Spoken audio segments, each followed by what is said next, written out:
والله ما لجوا استغفر الله لا إله إلا الله. ما يسوس نما جدي انجر ما تنجر.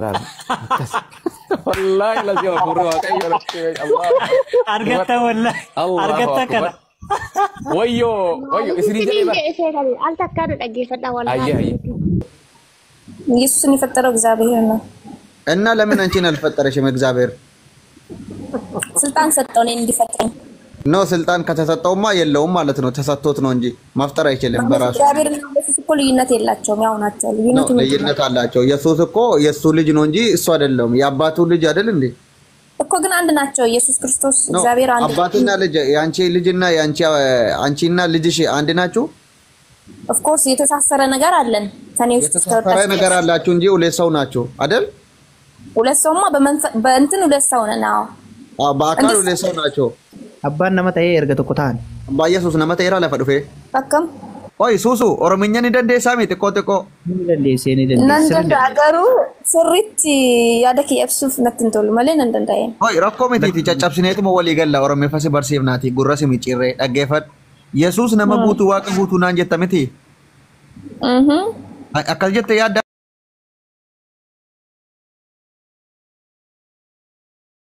የሰሙከ ከሰት ማልጀተ ፍጹም ሰው ፍጹም አምላክ ያደመቲ አይን ፍጹም ማለት ምን ማለት ነው ፍጹም ሰው ማለት ምንም ያልሆነ ንጹህ ሰው ማለት ነው አይደል ፍጹም ሰው ማለት ከየትኛውም ነገር ንክኪ የሌለው ነገር ንጹህ ሰው ማለት ነው አይደል አይሺ ፍጹም አምላክ ማለትስ ከሰውም ከሁሉም ነገር ነፃ የሆነ አምላክ ነው አይደል ታዲያ እንዴት ፍጹም ሰው ከሆነ አምላክ ሊሆን ይችላል እሺ ፍጹም አምላክ ከሆነ ደግሞ እንዴት ሰው ነው ብለሽ እንትን ታስባለሽ ፍጹም አምላክ እኮ ነው ፍጹም ስለዚህ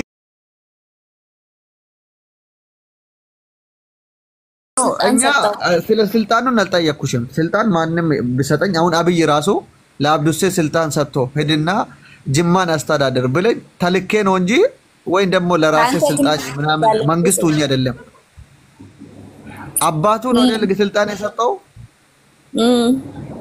ስለዚህ የአባቱን ስልጣን ተቀብሎ ነው እንጂ ለራሱ ስልጣን አለው እኮ ተቀብሎ ነው ኦሬዲ በቃ ከተቀበለ ስልጣን አባቱ ባይሰጠው ኑሮስ አባቱ ባይሰጠው መጨረሻ ላይ ስልጣን ሲኖር ራፉ ደማ በርዱማር በቃ ተሰጠው እኮ እስከ መጨረሻ አይደለም በመጨረሻ ዘመን መጥቶ ይመልሳል ስልጣኑን የፈጣሪን እግር ስር ይገባል ይላል አይደል እንዴ አላነበብሽም እሱን አላቀም እኔ እንደዛ ይላል እንዴ በቃ አንቺ መማር አለብሽ አንቺ እቺ ቆንጆዬ ልጅ አንቺ የመሰለች ልጅ ወደ ገሃነም ትገቢ ብለንማ አይሽም ክርስቶስ ይወድሃል ኢየሱስ ጌታ ነው አንተና ወደ ኢየሱስ አንድም በኢየሱስ ሱሱ አሁን ፎሎ ልመልስልሽ አንቺ ኢየሱስ አብዱ ሲረብ ዋቀዮ ሲጃለታ ባይ ሲጃለና ቆይ ስትኒ ማሱሱዬ እኔ ቆንጆ አኔ እኮ ሸመረን በበሬዱን ፋጉበቹ ሲንፈዱ ገራና ኛቲ አቲ ጀነቱ መገሉ ቀብዳስ ቢወከምቴ ዱጋን ሲንጀት አቲ ጉበቹን ቀብዱ ታኢቲ ዋይ እስላምማ ከነ ቆረዱ መጫፈከ ዱብስቴ ፍቴ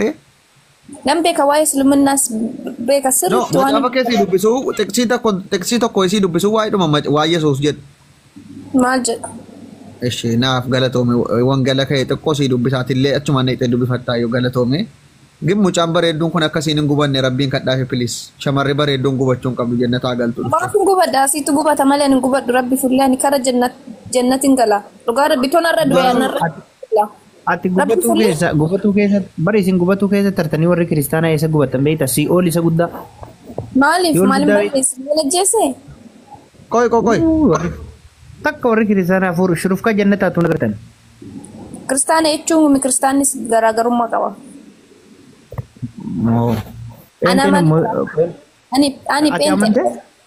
ani pentera duran orthodoxin tule family kiyalle orthodoxira garon ani warri orthodoxi sun sirri injiru ani beko pente demo orthodoxi sirri jira ani wan sirri da yede qabadera Mewa tokko no dhiisa rakkoo miti ati islaamummaattiin dhufta bakka ati sammuu kee qofa bani cal jedhiitii dhugaa qofa barbaadi atamma sirriidha jirta dhugaa akka keetti dhugaa jirta akka keettiin siin jedhaa waan itti amane tokko namni hariinu dhugaa dhedhee fudhata suusu garuu dhugaa barbaada hullaayyuu ilaalaati isa kamtuyyuu jireenya bara baraanaa kan jedhanii fudhachuun immoo dirqama.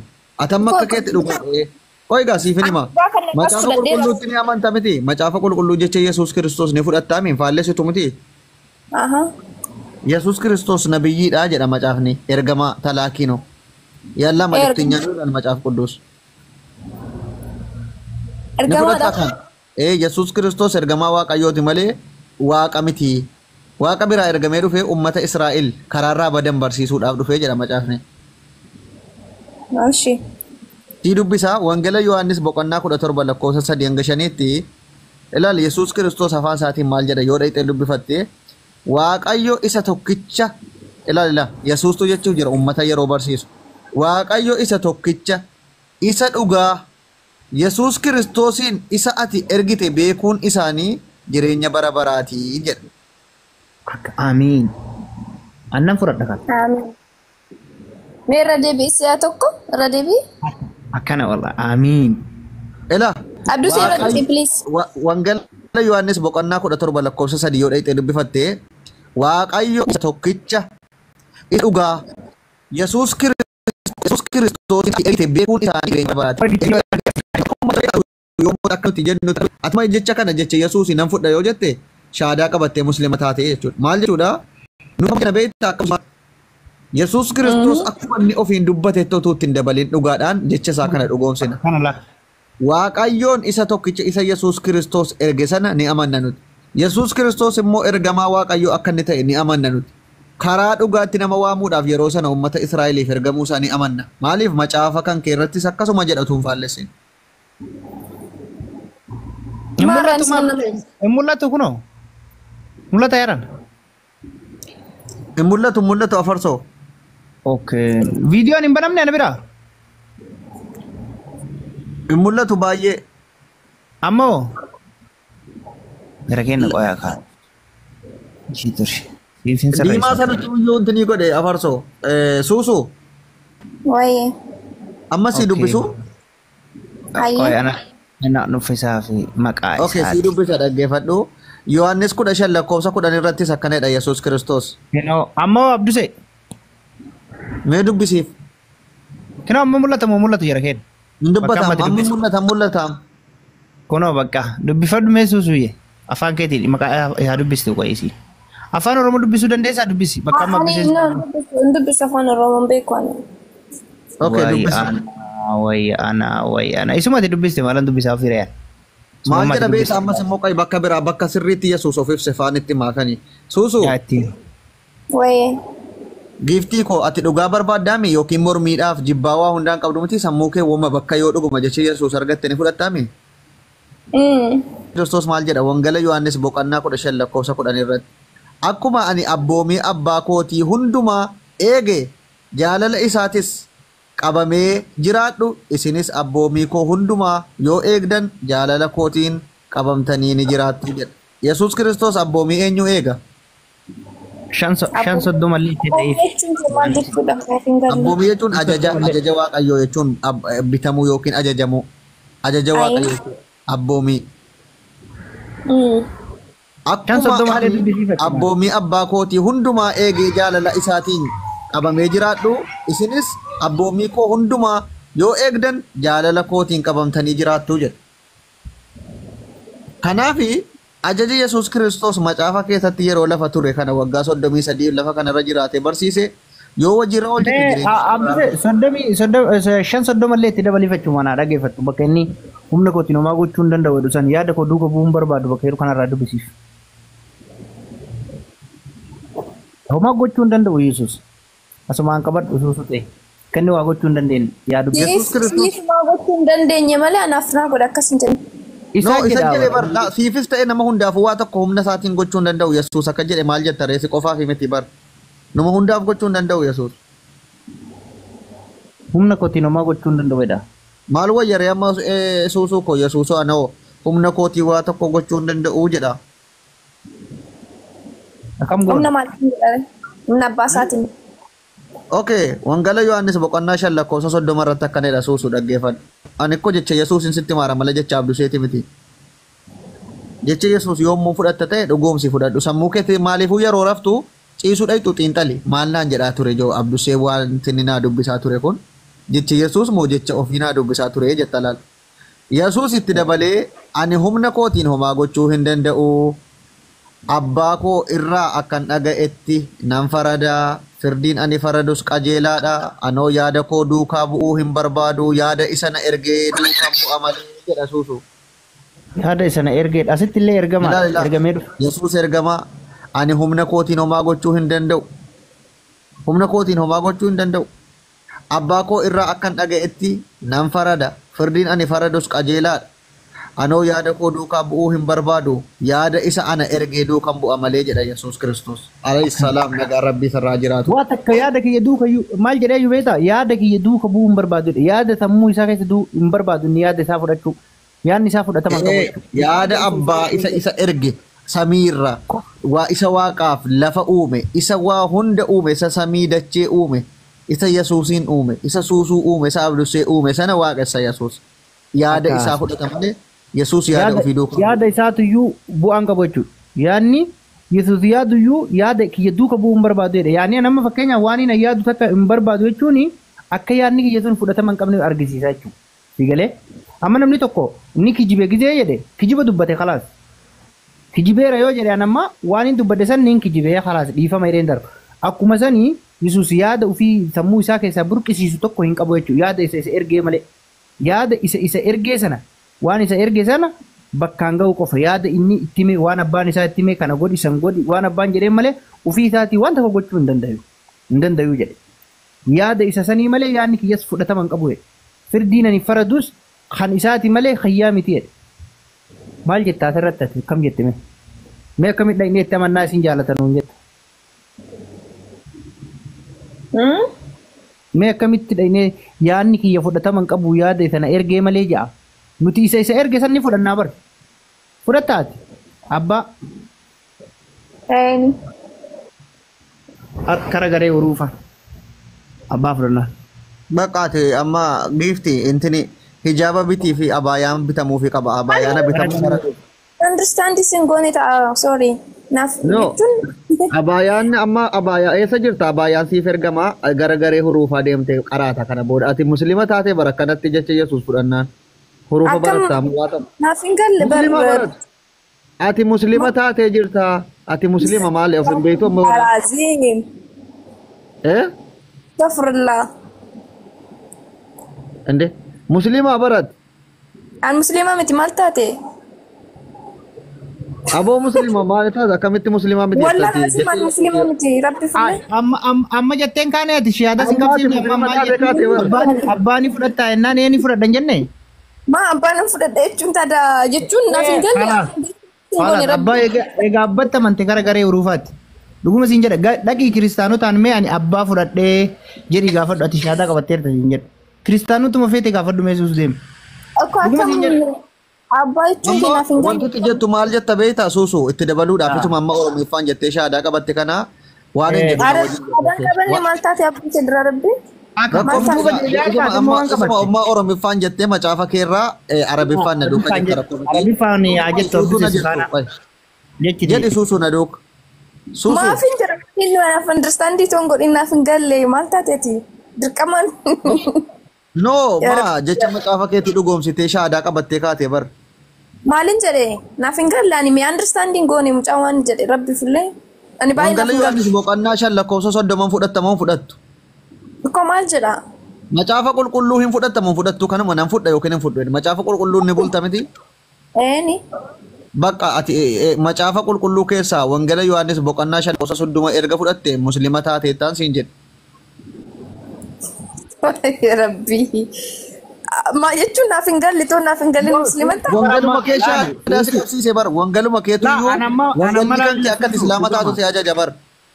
Qoyme abdii yeroo takka nan galcha. Suusu anamma reef tana maaliif hin jedhe wangeela Yohaannis lakkoofsa 5 dubbisnee wajjin Yesuus kun ergamaadha.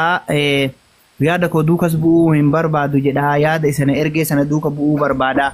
Abbaa sana yaada abbaa kiyya sana duuka bu'uu barbaada jedha jennaani. Achumaan ani isa kana hin fudhadhaa jennaan atillee nan fudhadhaa jette achumaan. Abbaan ni fudhattaa siin jennaan jette kara garee uruufaa siin jedhe shahaadaa qabatte jechuudha. Abbaa fudhatte kiristaanonni akkasii fudhatan hin jiru. Apa fudhatte? Eh, Wada ni kama ree maal kana qaba. karas karagaree hurufaati. Ammallee fudhatte abduu seetemi. Karagaree hurufaa. Oromifa baay'ee nu battu dhiisi bakka intalli habarattu suusu Baay'ee. fooloosi godheen jira akkati warra amaariffaan barsiisanu kana seeraan hordoftu sheerinsii godha ustaaz waahidiin usuu ni beeytaami kan waa'ii kanaa sirriitti barsiisu gaafiif deebii. Ani kana booda wanti inni amantaa koo jijjiiru sun jiru. Already amantaa Siin jenne baradhu siin jenne bar ati jireenya bara argachuu qabda. Warri koomentii marti fudhattee jiran islaamummaa afaan oromootiin fudhattee afaan arabaatiin abduu seenaa jechitiisee dhaaran. Walaa.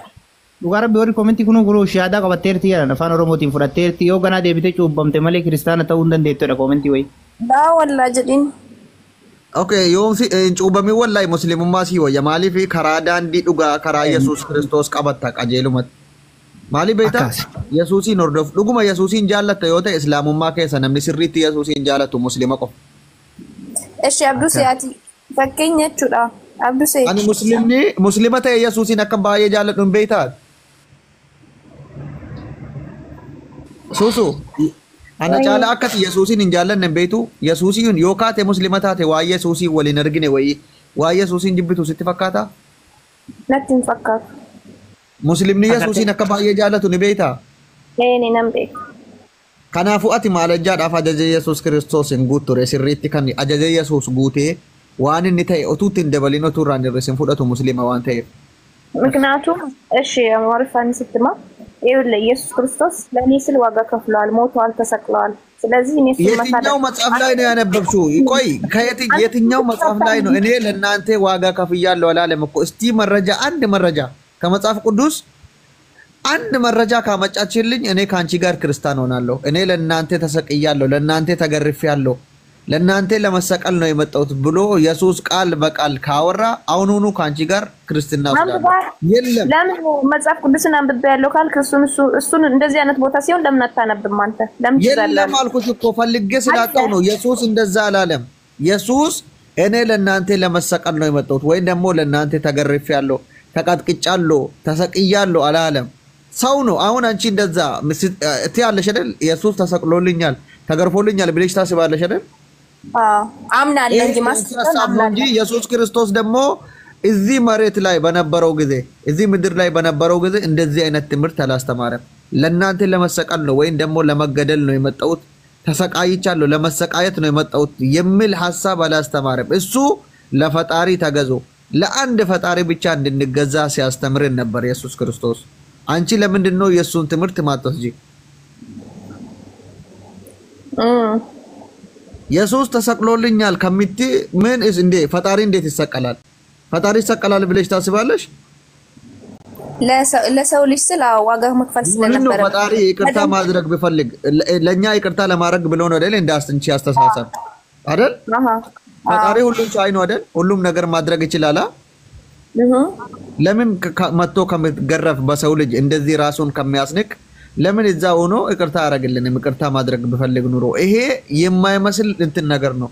ፈጣሪ መጥቶ በሰው ልጅ ተደበደበ፣ ተሰቀለ ምናምን ሲት በአንቺ ራሱ አይከብድሽም?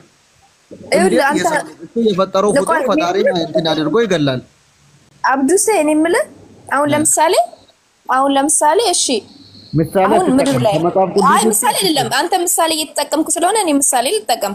አንተ ኢየሱስ ክርስቶስን በሰው ምሳሌ እያረከደለ እኔ ልንገር። አሁን ለምሳሌ ስላለ እኮ ነው ኢየሱስ ክርስቶስ ይኸው እዚህ ላይ ላምብብልሽ በኦሮምኛ ኖ ቆየሽ እኔ ልናገርና ከዛ ሐሳቤ እንዳይሰረቅ ማለት ነው። እሺ አሁን ለምሳሌ እየኖርን ነው አይደል? ምድር ላይ እየኖርን ነው አይደል? እትንደወልና ፕሊስ ሙጫ በሬዱ ከነ እስላሙማ ቀባችሁ ቀብዲ ማን ነው የሚደውልብሽ ብሎ ካለ እየተደወለ እንደዚህ የሚያደርገው ለዚህ ነው የሚደውልብሽ። ፕሮብሌም ነው ስልኬ ችግር ስላለ ነው። እኔ የምልህ ኖ እኔ ያየው ነው እየደወሉብሽ ነው። እሺ ዶክተር አብዱሴ አሁን ለምሳሌ ምድር ላይ እየኖርን ነው አይደል? አሁን በጣም ምድር ላይ በጣም ብዙ ሰው ይሞታል፣ በጣም ብዙ ግፍ ይሰራል፣ በጣም ብዙ ነገር ይካሄዳል አይደል? ምድር ላይ ዱንያ ላይ ስትኖር እሺ አምላክ ምድርን ማጥፋት ወይም ደግሞ ያንን ሰው መቅጣት አቅቶት ነው ወይስ ለምንድን ነው ዝም ያለው? ስታስበው አንተ አቅቶት ነው? እግዚአብሔር አቅቶት ነው? አላቃተው ሁላችንም በትንሣኤ ቀን እንጠየቃለን። የምንጠየቅበት ጊዜ አለ አይደል? አላቃተውም ነው ያንን ማለት ነው። ደግሞ ስሞት ስቀጥቅጡት ራሱን ማዳን አቅቶት አይደለም እንደዛው ማለት ነው አይደለም። ፈጣሪ ደግሞ እኔ ሰው አይደለሁም አልቀየርም ብሎናል። አይዋሽም። ፈጣሪ አልቀየርም ካለ አይቀየርም ነው። ተቀየረ ሰው ሆነ ተገደለ ስትይ ፈጣሪ አይገደልም፣ አይወልድም፣ አይወለድም። ይሄን ታውቃለች። ፈጣሪ ይወለዳል እንዳንቺ አስተሳሰብ ኮስኮስ ፍጹም ሰው ፍጹም አምላክ አይደለም። ፍጹም ሰው ፍጹም አምላክ ከሆነ ሰው መሆን አይችልም ማለት ነው። ንጹህ አምላክ ነው። ፈጣሪ ሰው መሆን አቅቶት ሳይሆን ሰው አይሆንም ብለሽ ታስባለሽ አንቺ ራስሽ። ፈጣሪ ሰው ይሆናል? ፈጣሪ ሰው ይሆናል ወይ?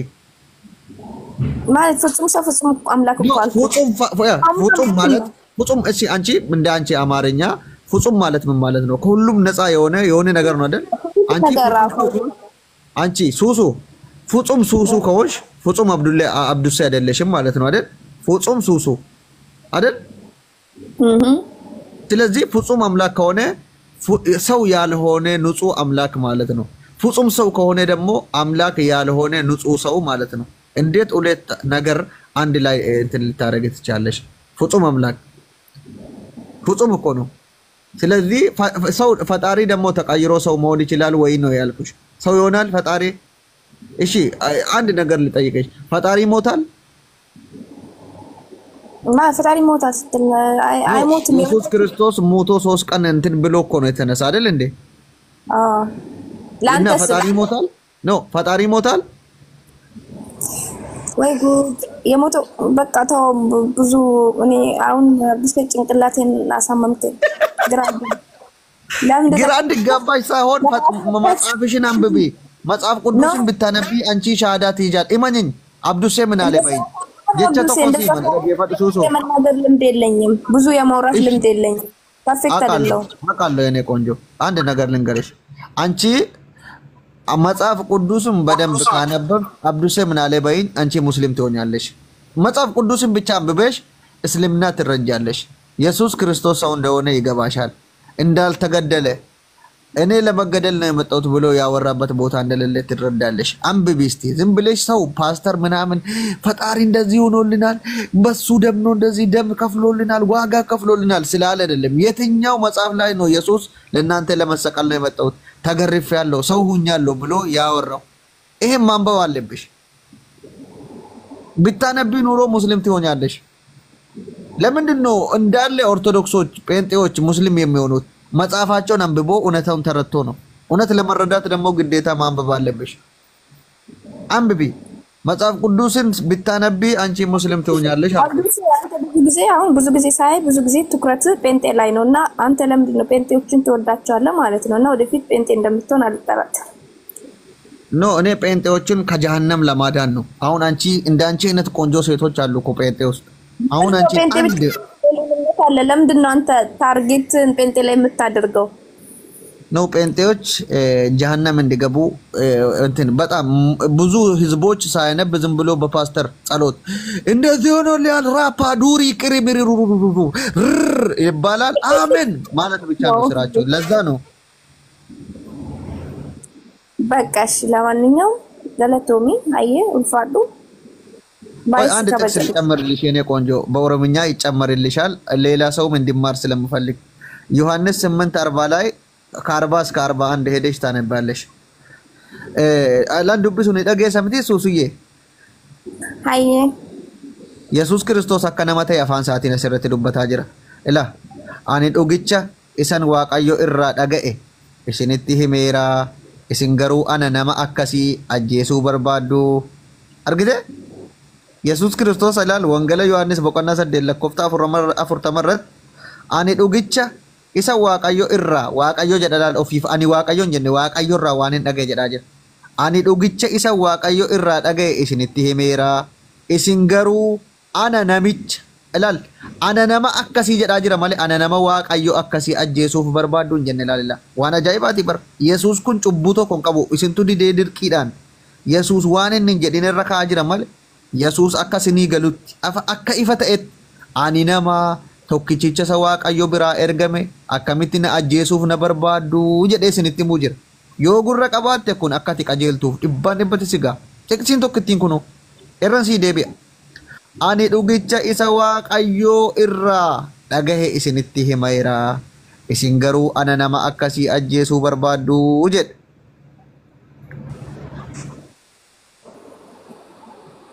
Ayyee. Ittiin sii dabala yoo barbaadde teksii kana. Nama akkasii ajjeesuu barbaadu Abrahaam akka kana hin hojjenne isin hojii abbaa keenya hojjettu isin jedhe. Isin immoo nuyi abbaan abbaa hin beeknetti hin dhalanne nuyi abbaa tokkicha qabna innis waaqayyoodha jedheen. Yesuustu jedhaanii jira laal. Dhaggeeffadhu. Innis waaqayyoodha abbaa tokkicha qabna jedhaara laal. Qabduun jenne bar nu wajjin qabannillee abbaa sana. Abbaa tokkicha qabna innis waaqayyoodha. Mee rabbii jedhiiti Yesuus eessatti cubbuu maaliif irra keessu nama gaarii Maariyaam irraa kabajaan dhalate nabiyyii rabbii fuutanii nu ajjeefameera itti tufameera akkana ta'eera jettanii tuffattanii xiqqeessitanii nama nagaadhaan ani rabbiin biraan ergame ani tokkichicha waaqa biraa dhugaa isin barsiisuu dhufe maana ajjeesuu na barbaadu jedhu kan maaliif waaqa gootanii rakkiftu isiniin jedhaa irraa barnuti musliimoonni. Yenee qoonjoo please sammuu kee banii suusuyyee. Bacinqillaatish tataqame callisti waan paastariin sitti lallabe fudhattee jahannaman seeniin hin gubatin. Wallahi gaafati gubattu garaana nyaataan shamarran pheenxee tokko warri miskiinni babbareedduun kun otuu dhuftee jannata galtee hundi sinatti tolaan. Dhiirri jaraa dhiise silaayyoo donqoroodha jarri. Dhiirri tokko tokko donqoroodha dhiirri pheenxee jetteetuma raappaa duuruu kirimiriririri jetti malee hin dubbistu macaaf. Aana bum. Aana bum. Ambibu maxaafachuun Abduseen akkanatti hunda keessanitti daawaa godhaara jechuudha. Maashaallah ustaazummaan irraa bareeda jechuudha bar. Wanti warri dubbachuu barbaadan dubbadhaa yoo feetan. Ustaazinnat kan amraan ማለት ነው. ሱሱዬ ደወሉብሽ ወይስ ደከመሽ? አይ ናጋ እየገለቱም Sammuun si anamma wanti si barbaadu sammuun kee amma jeeqamuu jalqabeeramti suusu ni gari. Asaabus gabshee sadadi ምንድነው ይሄ ነገር? አከምት ወነማ አኒ ዋቃ ብራን ergame jedhuun hanga yoona waaqa jedhaara ምናምን jettee sammuutti si dhadhagaamuu jalqabamti. Wanna tonqaay nanya alkisa. Tonqaay nanya ማለት አይደለም. Jechi nama si dubbisaa rokon shakkii sittuu mee akkatti macaafa kee dubbiftu si godheera. Mee hakkanatti suusu please hinduutu dhugaa dubbatu. Namni dhugaa dubbatu akkana la. Akka keessa keetti jechin si dubbisaa rokon Yesuusiin akkamittiin ilaali ani dhugicha waaqayyo irraa akkan dhagayeettin isinitti himeera isin nama akkasii ajjeesuuf barbaaddu jechi dhukun sammuu kee keessatti akka inni gaafii uumu nan beekaa faansiin jedhe galatoom nama akka kee dhugaa dubbatuun barbaadaan yeneennaati. Inni kaan otuma gaafiin itti uumamee jiru lakkii gaafiin natti uumame hin jiru akkana jedha dirqiidhaan akkana gaafii kana immoo deebisi macaafa kee dubbisi. Akkamittiin hanga yoonaatti ilma namaatiin waaqa jedhee waaqessaa jira jettee deebii argachuu qabdi. Galatooma. No, by the way, Abdus yani jechuun quraana fakkeenya ammani yeroo baay'ee na depression keessa seenee akkasti haala gaarii keessa hirmina dide quraana nan dhaggeeffadha yeroo baay'ee akkasti. Fakkeenyaaf waan jawaa qalbiiti bar mee garuu kana jechuun yani muslima miti asira koo miti waan tokko si garuu waan jaaladha dhaggeeffachuu. Suusuyyee. An dhugaan siima an Abduseen onnee irraa waan dhugaa namatti hima waa tokko naa kaffalame birrii wayiin argadhu yoo islaama taate sanaa wanti ta'e dabaltu hin jiru lubbuudhuma keetiif islaama taatu yoo akkanatti duute somumaa keetiif duute dhaggeeffadhu wanti si himu maali beektaa wanti onnee irraa sitti himu akka nama intala Oromoo tokko lubbuu si ibidda irraa baraaruudhaa sitti himu tokkootti yoo dandeesse intini pilistoorii ni qabda miti ammuma ni qabdaami bilbila keerraa suusuu. Susu muti raka fadhu naannaa see bareedduu ko. Okay, Quraana afaan Oromoo jedhiiti buufadhu suuraa tintinii dhumarraa kaasiitii dubbisi cal jedhiiti. Afaan Oromootti hiikamee jira yoo barbaadde Amaariffaan jira Ingiliffaan jira Qura'aan jecha qofitti afaan sii galuun buufadhuutii hiikni isaa wajjiniin achirra jira dubbisi. Sirriitti dubbisi Quraana kan dhugaan eessa akka jiru. Tokkorraa kaastee gaafa dubbisaa dheette dhugaan sii gala dhufa Quraana keessa. Unatinya amlaak yetin dalle gabashar. Eshe? Rabbiin akka qajeelchu du'aa godhaafi wallahi intalli nama gaariidha. Dhugaan barbaaddi hanga dandeessuun. Unnati maqabalti falligaalech. Ingiliffaan dubbifattu intalli Oromifa baay'ee dubbisuu hin dandeessu waan ta'eef. በእንግሊዝኛ ታነባለች። ክርስቲያኖች አላችሁ ኮሜንት ጀላ ወሪ ወጫ ጅርተኑ ኢየሱስስ ሎርድ ጀቹ ኢየሱስ ዋቀን ተው ኮታ ሴናቲ አኩማ ከነት ረጋና ወጅን ዱበዳ ቆያ ነመንገልቻ ጊዜ ተኮ ኒያ ጋሮ ፎሎሲ ዴቢሴን ገስ ቡሳ እሺ የኔ ቆንጆ ክርስቲያኖ ተንገልቻ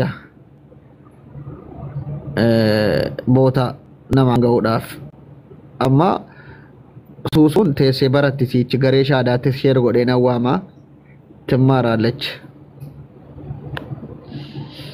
ፎሎ ኑ ብረት ድንቅ ምትዲሲ ወላቴ እንትን ነምኒ ፎሎ ከነ ድንቅቲ ሙንጅሮ አዮን በርባዴ ቲኮ አካውንቲ ኮ ከነ ፈያሳሲ ከኑ እንደንዳና ማን ፎሎ በርባቻ ወንቲ ነምኒ ዋ ተኮ ጎዶን ጅሩ ዶጋ በርባቻ ዱፍተን ተሊ ነማን ፎሎ በርባዳ ማሎ ደንጀዲና ሙስሊማ ብራ ዱጋና መቲሙ ማለ ክርስቲያና ሰታው ነምኒ ፎሎ በርባዱ እንጅሩ ምን አረግልናል ፎሎን ኩማ ዲቢሲ ዳወቴ ሚሊየና ቀባቴ ዱጋ ቶክቲ ቀባ ፎሎ ጎዳሜ ነምኒ ዲቢ አፉራ ጅርተኑ ሱሱ ፎሎ ጎዳ እርገከስተ ፕሊዝ ሁላችሁም ሱሱን ፎሎ አርጓት ሜ ወመን ይፈየዱላ ፎሎ ጎዳ ሁንዲ ከሳን ገጥቃ ፎሎ ጎዳ ሱሱ ከነ ሱሱን ፎሎ አርጓት ፎሎ ፈልጋ ምናምን አትበሉ ፎሎ ምንድነው ጥቅሙ ምንም አይጠቅምም እኔ አሁን 400 ሺህ ሊሞላ ነው ተጠቀምኩኝ ummani si dhaggeeffatu jiraannaan fooloo kuma lamas qabaadhu kuma sadis qabaadhu naan nama si dhaga'u nama si hordofu qabaachuudha malee miliyoona lama qabaattee miliyoona meeqa qabaattee birrii wayisiin ta'u ምንም አይጠቅምም ዋናው አንድ ፈጣሪ ማወቅ ነው ኢየሱስን የፈጠረውን ፈጣሪ ማወቅ ከሁሉም ነገር ይበልጣል ሃሌሉያ ክብር ለጌታ ይሁን አሜን ክብር ለጌታ ይሁን ክርስቲያኖች የታላችሁ ላኩ እስቲ ክርስቲያኖች ገስት ላኩ ሱሱ ይሄ ሁሉ ሰው ፎሎ ያደረገሽ ነው አየሽ ይሄ ህዝብ እኮ እውነትን ስለምትፈልጊ ይወድሻል አንቺ እውነት ኖ እኔ አልፈልግም ሲጀመር አብዱስ ሴልጋ ገለቶ መንበር ባል የሆነ ሰው ኮሜንት ጽፎልሽ ነው የሆነ ክርስቲያን ፎሎ በርባቻ ምትከን ብሎሽ ነው የሆነ ልጅ እንደዚህ ያለሽ ክርስቲያን ነው ሱሱ እውነትን ፈልጋ ሳይሆን ፎሎ ለምንድን ነው ክርስቲያኖች አንድ ሰው እውነትን ሲፈልግ ሁሌ ባል ፈልጋ ነው ወንድ ፈልጋ ነው ወይም ፎሎ ፈልጋ ነው ምናምን ብሎ ሰውን የሚሳደቡት ምንድነው ችግራቸው አንቺ አሁን ከኔ ጋር ስላወራሽ ብቻ ወይን ምንድነው የምትጠቀመው ምንም የምትጠቀመ ነገር የለም ኧረ እኔ ምንም አልተጠቀምም ካንተም ስላወራው እነሱም ፎሎ ስላደረጉኝ ምንም አልተጠቀምም እንደው ፎሎ ግን እውነቱን ፈልጊ መጽሐፍ ቅዱስን አንብቢ ቁርአንን ደግሞ በፈለግሽው ቋንቋ አውርደሽ ከፕሌይ ስቶር ማንበብ አለብሽ ሙስሊም ትሆኛለሽ እማኝኝ አንቺ ሙስሊም ትሆኛለሽ በቅርቡ ሻዳ ትይዣለሽ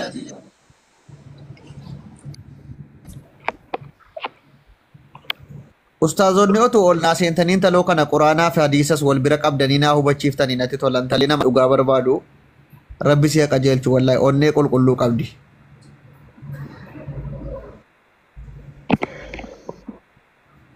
jaati waa arrabsu malee sammuu keetti deebiteeta waa arrabsuu dhiifte nama arrabsee beekamoo si argeera dhiisi koomentii jala ati jallattee jirta dheengadda bicuu wayii qajeeltee turte maaf jallatte deebite nan sirradda na sirreessi maanan jedhe sirraayi dhugaa qofa barbaadi waa arrabsuun bu'aa tokko hin qabu mee maanan jedhee arrabsinatti min jedhe nan sirraamu sila koomentii wayii barreessaattaan arge waan ta'e wayii ebeeluu kun ergamaa maaliiti minaamin jecheedha maal jechuudha? No, nama narrabsu dhugaa.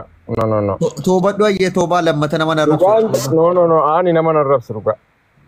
Tole, Musliima moo Kiristaana maatiiti? Waaqeffataadha? Wani moo? Maal naaf haasofnee irraan kanaan dura? Haasofnee irra siyaasaan keetu namatti tola garuu eddee tokkotti isatti koomentii jallataa barreessitu nama aarsaman. No, jallataa miti dhugaan barbaadaan beektaa?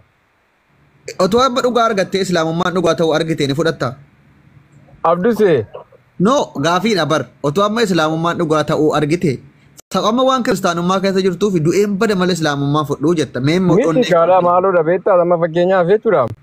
Otoo islaamummaan dhugaa ta'ee sitti mul'ate ni fudhattaadha gaafiimmaa. Anammoo otoo kiristaanummaan dhugaa ta'e ni mul'ate nan fudha akka Abduseet. Ati ootuu islaamummaan dhugaa ta'e sitti mul'ate ni fudhattaa siin jedhe. Maal dhugaa keessatti eessitti amittiin dhugaa barbaaddate? Ati maaliif akka kooti ifatti amma yoo kiristaanummaa keessa dhugaan jiraate siin jedhe. Otuu dhugaan kiristaanummaa keessa jiraate nan fudha. Ati yoo islaamummaa keessa dhugaa argite fudhachuuf qophiidha onnee kan kee dhugaadhaaf ni banta. Dhaga'i ani imma dhugaa keessan jiraan jedhe maxxabittiin maaliin fudha kana biraa? Laa ila maaliif jallatta siin jallatin mee? Yoo jalloomini dhugaa siin jira dhibba keessaa dhibba dhugaa keessan jiraani. Ishi gaafii tokko si gaafadhu qulqulxibsii kana. Anammani dhugaa sanan sitti dhufe malee fudhachuu nufne bara. Fudhadhu siin hin jenne ani immoo gaafii macaafuma keerraan si gaafadha yoo akka titti hiikkattu hiikkatteef namni illee irraa baratu. Elaa Yesuus Kiristoos nama moo waaqa? Dhaga'i galaa maaludha beektaa? Dhaga'i ani ilaalanoo gaafii afaaniiti wantichi ibsa wayii. Maalaati hin ariifatinatti rakkoon hin jiru. Bar gaafiin koo maali beektaa? Gilxinnaa accirinnaa gilxitti taasisa gaafii afaaniiti. Ibsan barbaadu ibsa yaadan miti. Yesuus nama moo waaqa? Salphaatti waan akkasii sana choose the best answer sadhan sana miti dubbiin. No anamma gaafiin koo amma maqaan kee jaadha miti ati? Ati nama moo sheexana yoon siin jedhe nama jetta miti? Maal abeewoon si sobuu nan danda'a sheexana ta'uu nan danda'a yoon nama siin jedhe maal goota? Ishi fakkeenyaaf ati akka nama taate sin beeka anamma namumti tokko ati nama moo sheexana yoo siin jedhe nama jetta moo sheexana jedhe? No naa galeera yoon sin soba ta'ee nama siin jedhe maal jettaan siin jedhe sheexana ta'e. Sobni barbaachisa aniifatti kan wal gaafannu dhugaa wal gaafanna miti? Nan beektu kaa waan akkasii nan beektu an jedheeyyuu nan beektu ati. Obboleessoo ishi inni taasaa jirtu afaan Oromooti moo Amaariffa yoo siin jedhe maal naan jette? Ana fakkeenya Amaara. Fakkeenya dhiis inni itti haasa'attu kun afaan Oromooti moo Amaariffa yoo siin jedhe afaan maalii naa deebista? Deebiin kee afaan kam maal ta'a? Afaan Oromooti. Afaan Oromooti. Afaan Oromooti qaxxitaadha kun. Ishi Yesuus Kiristoos waaqa moo nama? Ati salphaa mattan diriisaantii barbaadda waa'ee Yesuus kana. Fakkeenyaaf ammaati ilaali rabbiin kan kee waaqa moo? Uumamaadha moo uumaadha yoo naan jette uumaadhaan siin jedhamti akkuma kan. Ani immoo gaafiin koo Yesuus Kiristoos inni Maariyaam irraa dhalate sun waaqa moo nama? Ilaa jechuma tokko bar. Waaqa. Ashii xiqsiin amma wangala Yohaannis boqonnaa 8 lakkoofsa 40 jiruun sii dubbise. Jecha kee kana faallisa waan ta'eef waaqaa jette. Ani dhugicha ilaali Yesuus Kiristoos afaan isaatiin dubbachaa jira. Situ sobeef Yesuustu sobee ga'an hin beeku. Uummanna dhaggeeffatu namni 400. Ani dhugicha isa Waaqayyo irraa dhagahe isinitti himeera. Isin garuu ana nama akkasii ajjeesuu barbaaddu jedhe. Okay. Situ sobe moo Yesuustu sobe? Okay. Deebii qofa deebis. Situ sobe moo Yesuustu sobe? Yookiin ana sobe yookiin Yesuustu sobe naan jedhe. Rakkoon godhatiin ati siin ibsaa noo ibsan jennee maa anoo waa'ee ibsaatti wal ibsaan jirru bara amma nuti gaafii wal gaafatarra gaafii irratti ibsin barbaachisu. Yookiin sitti sobe yookiin anatu sobee jedhe. Waan sobame hin jiru wangeelli waan jedheef qaba. Ilaali isa gaanne afaan Oromootiin barraa'e Yesuus gilxii dubbate ila waaqa moo nama siin jennaan inni asitti ani dhugicha isa Waaqayyoo irraa dhaga'een isinitti himeera isin garuu ana nama Waaqayyoon jenne laa. Ana nama akkasii ajjeesuu barbaaddu jedhaa jira bar. Yesuus moo situ sobee? Alagayi. Maati jechi Yesuus maaffaallee takku wangala keessani wangala Yohaannis boqonnaa 8 lakkoofsa 40. Ati waaqa jette waan tokko irratti kuttee keessaatti nama gaafattu jechuudha. It doesn't make sense bakka. Contextually isa sana jalqabaa kaastee amma maasii dubbistee itti dabaluuf ana nama naaziriitti bakka jedhullee itti dabaleef. Kuma kanarratti walii gallaafanii yoo inni diqqoo walii galee dheetanii bar yoo jalqabaa kaasiiti. Dubbisi waan jedheef qaba. No waan jedheef qaba rakkoon qabu hunda isaa sii dubbisuu hin danda'a. Giin xiqsii kanarratti Yesuustu sobe moo situ sobe akkuma utuu isaa sii dubbisaan. Eddee kanatti ani dhugicha laalila sababni inni dubbatameef ni jira dhugaadha. Ani dhugicha isa Waaqayyo irraa dhagaye isinitti himeera. Isin garuu ana laalila. Ana eddee kanatti na dhibee ana Waaqayyo ajjeesuuf hin jenne. Ana nama akkasii ajjeesuu barbaaddu jedhe. Mee Yesuus dhugaa dubbata yoo ta'e Yesuus hin sobu nama cubbuu hin qabne dhugaadha jettee amanta yoo ta'e jecha kana Yesuustu sobe moo situ sobe inni Waaqayyo ofiin jedhaan jiru. Ana nama akkasii jedhaa jira. Mee si'i moo Yesuustu sobe?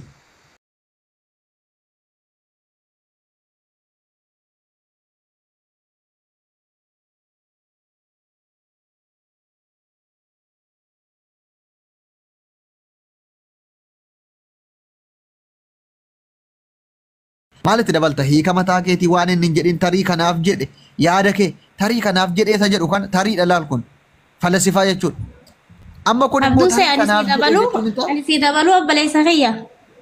Isuma dubbattesan bakkuma dubbiftesan yoo wangeelli agartee akka inni jiru kanatti yoo fudhatte bakkuma 40 lakkoofsa 40 wangeela Yohaannis ana nama akkasii ajjeesuu barbaadan jee gooftaan Yesuus dubbate san gooftaan jedhika giifti Yesuus jecha Yesuus hin faallesi waan inni ofiin hin jedhin inni ani waaqa akkasii hin jenne maal taate maali ribka maaliif Yesuus irra cubbuu keenya nuti nama gaarii Yesuus nama gaarii okay ituma fufii dubbisi intala rabbiin kabaje otuu namni tokko ittiin bu'in durbummaarraa nama dhalate daa'imummaa isaatiin rabbiin kitaaba kennee fi nabiyyii godhee isa uume. Okay, carraa tokko naa kan nan dubbadha. Abdusee obboleessa biyya qaadii. Okay, carraa tokko naa kan nan dubbadha. Carraa tokko qofa naa kan. Ragaa wajjiniidha dubbannu. Ragaa wajjin. Ragaa wajjin sumaafin dubbisa. Bakkuma ati dubbifte saniin si dubbisa. Naa dubbisa iyyee. Mucaa yoo dadhabe jedhee si naa dubbattu. Waaqayyoo tu abbaa 42.